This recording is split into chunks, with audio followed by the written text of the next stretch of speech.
The Hobbit by J.R.R. Tolkien. Chapter 1, Part 4.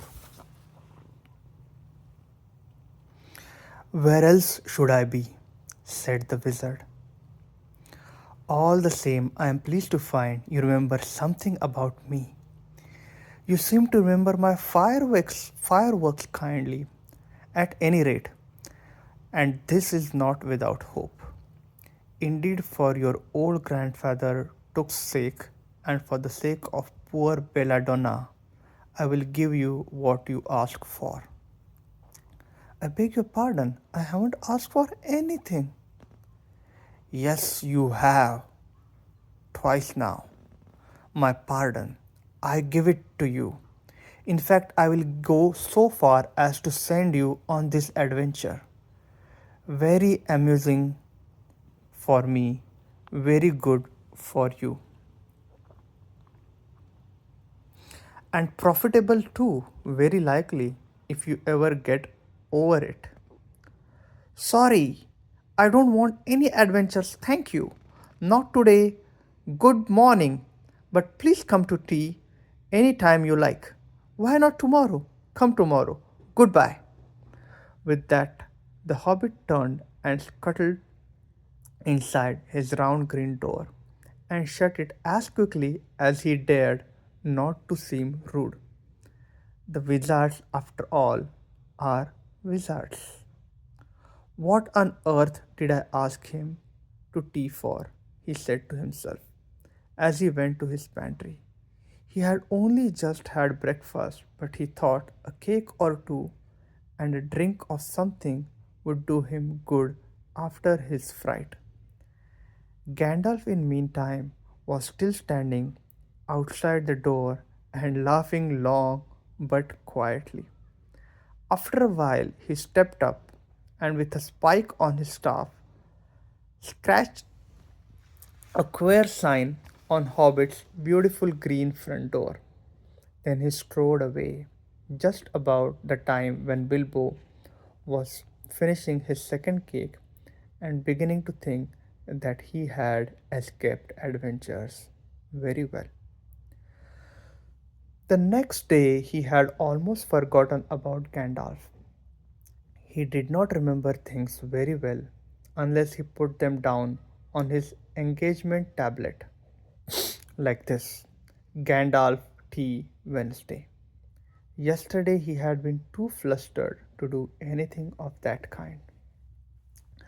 Just before tea time, there came a tremendous ring on the front door bell, and then he remembered. He rushed and put on the kettle and put out another cup and saucer and an extra cake or two and ran to the door. I'm so sorry to keep you waiting, he was going to say when he saw that it was not Gandalf at all. It was a dwarf with blue beard tucked into a golden belt and very bright eyes under his dark green hood. As soon as the door was opened, he pushed inside just as if he had been expected. He hung his hooded cloak on the nearest peg and Dwalin at your service, he said in a low bow. Bilbo Baggins at yours, said Hobbit, too surprised to ask any questions for a moment. When the silence that followed had become uncomfortable, he added, I am just about to take a tea. Pray come and have some with me. A little stiff perhaps, but he meant it kindly. And what would you do if an uninvited dwarf came and hung his things up in your hall without a word of explanation? They had not been at table long, in fact, they had hardly reached the third cake when there came another, even louder ring at the bell. Excuse me, said Hobbit, and off he went to the door. So you have got here at last. That was what he was going to say to Gandalf this time. But it was not Gandalf. Instead, there was a very old looking dwarf on the step with a white beard and scarlet hood, and he too hopped inside as soon as the door was open, just as he had been invited.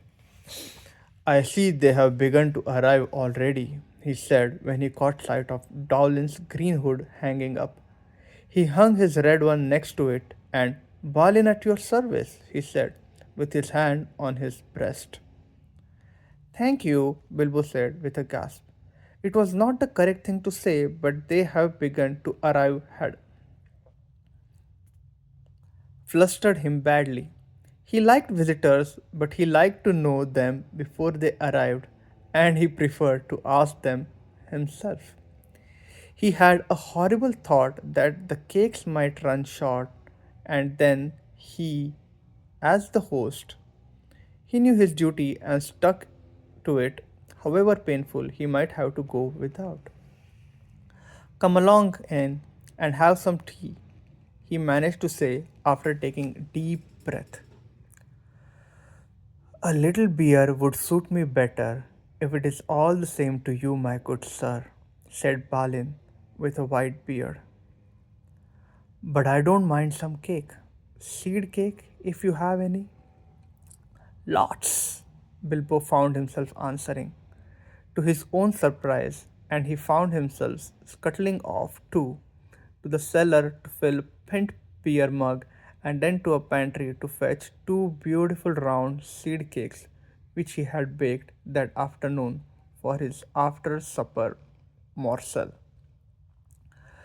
When he got back, Balin and Dowlin were talking at the table like old friends. As a matter of fact, they were brothers.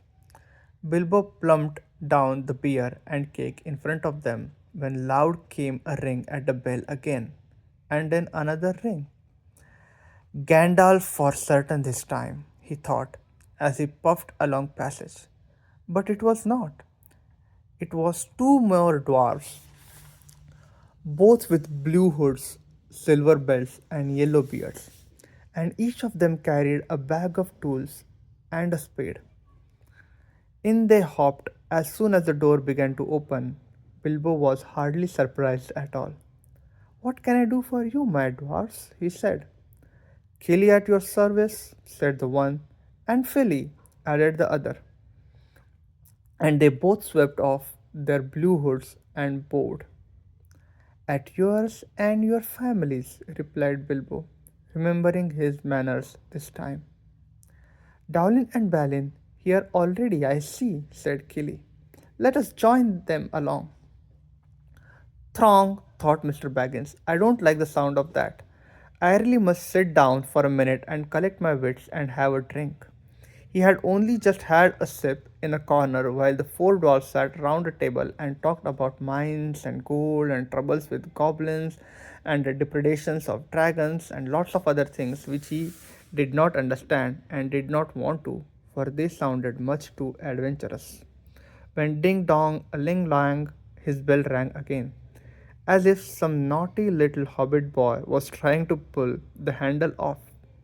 Someone at the door, he said, blinking. Some four, I should say, by the sound, said Philly. Besides, we saw them coming along behind us in the distance. The poor little hobbit sat down in the hall and put his head in his hands, wondered what had happened and what was going to happen, and whether they would all stay for supper. Then the bell rang again louder than ever, and he had to run to the door. It was not four after all, it was five. Another dwarf had come along while he was wandering in the hall. He had hardly turned the knob before they were all inside, bowing and saying, At your service, one after another. Dori, Nori, Ori, Oin, and Gloin were their names. And very soon, two purple hoods, a grey hood, a brown hood, a white hood were hanging on the pegs, and off they marched into their broad hands stuck into their gold and silver belts to join the others. Already it had almost become a throng. Some called for ale, and some for porter, and one for coffee, and all of them for cakes. So the hobbit was kept very busy for a while. A big jug of coffee had just been set in the hearth. The seed cakes were gone, and the dwarfs were starting on a round of buttered scones when there came a loud knock. Not a ring, but a hard rat rat on Hobbit's beautiful green door. Somebody was banging with a stick.